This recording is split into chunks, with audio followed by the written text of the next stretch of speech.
Charlie Chaplin is perhaps the most well-known movie star of all time. His signature mustachioed face and bowler hat are iconic, and his slapstick, black and white silent movies are the very foundations of the film industry. But the beloved actor, who was arguably the first megastar, had dark and depraved tendencies. According to a Vice article written by Lauren Euler, he had a miserable start to life. His mother was severely mentally ill and his father was a deadbeat. He was born in London on April 1889 into a life of poverty. It has also been suggested by the Daily Mail that his mother had to resort to selling herself when his father left. It was also speculated that his father left because she was cheating on him. According to History.com, he also spent 18 months in a boarding school for orphans, and his mother was committed to a mental institution soon after. His father died at the age of 37 from alcoholism. As a child, he had a flair for performing. He was a clog dancer first and later learned performance comedy from the legendary Fred Karno. Peter Ackroyd's biography, Charlie Chaplin, A Brief Life, claimed that he was the most famous man in the world by the age of 26. It also claimed he was a prolific womanizer and used his fame to sleep with around 2,000 women during his lifetime. Ackroyd further states that these women fell victim to his growing ego and sense of self-importance. He married 16-year-old Mildred Harris in 1918 when she fell pregnant, not out of love but merely to protect his image and avoid the shame of having a child out of wedlock. However, it turned out that this was a false alarm or a baby trap. Charlie was infuriated when he found out. Rightly so, some may say. However, his brutal treatment of her could never be excused, especially since she was still legally a child when they married. He would verbally bully her and leave her without explanation for days on end, sleeping with numerous women all over the place. When she did finally fall pregnant, it was too late. Triggered by his mistreatment, she had a nervous breakdown. The child also died shortly after birth as it was malformed. He divorced her soon after and he became even more of a deviant in his next marriage. He had a brief affair with Peggy Hopkins Joyce. Interestingly, this is a woman that the term gold digger was allegedly invented to describe. She had previously married and divorced 5 millionaires. He then met and began grooming a 12-year-old named Lolita McMurray, an apt name considering her age. However, he allegedly did not pursue the girl until she reached the age of 15. She had also become pregnant and Chaplin married her in secret. It has also been claimed that he only married her to escape any convictions of sleeping with a minor. To add insult to injury, straight after the wedding, he left her and went fishing on his own. Charlie had done everything he could to avoid responsibility with her. At first, he pressured her to get rid of the baby, and even suggested she marry someone else to look after her and the child, even offering a dowry of $20,000. She refused both offers. She had 2 of his children and was divorced in 1927 when her own acting career had failed. To avoid any confusion, the girl was also known as Lita Gray. He apparently experienced extreme OCD and paranoia, showering up to 8 times a day and installing listening devices and his wife's bedroom. He also patrolled the hallways at night with a pistol. When she divorced him, she accused him of pointing a gun at her.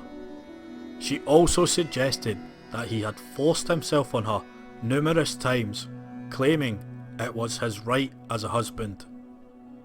In the divorce, she was given the largest settlement in history at that time. She received $625,000 and a $200,000 trust fund for her sons. He also allegedly married former child model Paulette Goddard, and unlike many females that lie to men to pretend they are over 18, she actually lied and said she was 17. Her doing this speaks volumes for the preferences of Charlie. She was actually 22. He was again controlling of her and her career, and the starlet soon left him.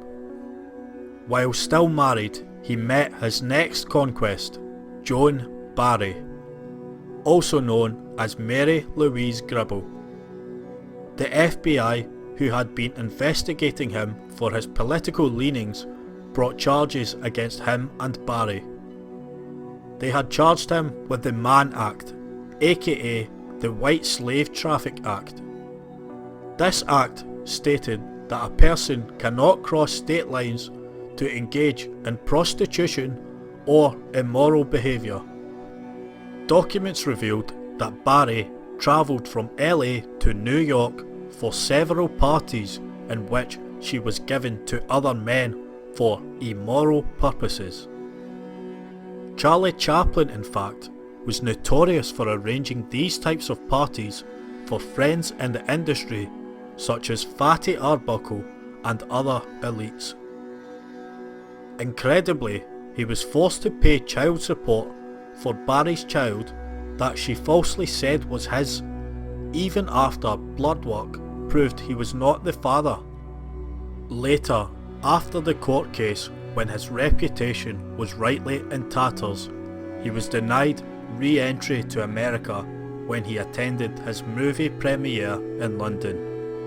It seemed the American government were tired of his deviant preferences and ties to communism. When he arrived in England, he claimed he was not a communist. Whilst the court case was still ongoing, he met his final wife, Una O'Neill. At the age of 54, he married the 18-year-old and they had 8 children together. Many publications, such as Ranker, accredit him with inventing the casting couch. In this article, film historian Kevin Browning claims Chaplin would use auditions as an excuse to fulfill his depraved fantasies. He would not even talk to the girls, only giving them caption cards when he wanted to communicate. These cards would become increasingly lewd and suggestive. He would get them to undress as he groped them in a creepy, over-exaggerated way, like a mime artist. He would then make them stand naked in front of him as he threw custard pies at them. This is a problem all too familiar in modern Hollywood. But it seems that from the inception of film, there has always been a problem with predators. Powerful men using their wealth and influence to prey upon young girls. Perhaps the acceptance of Charlie's unacceptable and often illegal appetites normalised this behaviour and left a devastating legacy for the young women of the film industry. He was a man of many contradictions. He was the most universally known comedian in the world, yet was grumpy, depressive, unsociable and mean in real life. He was also an authoritative tyrant to his partners and children, despite being a communist. Marlon Brando, in his autobiography, also described him as a fearsomely cruel man. Quoting from his book, He was an egotistical tyrant and a penny pincher. He harassed people when they were late and scolded them unmercifully to work faster. Worst of all, he treated his son Sidney, who played my sidekick, cruelly in front of everyone.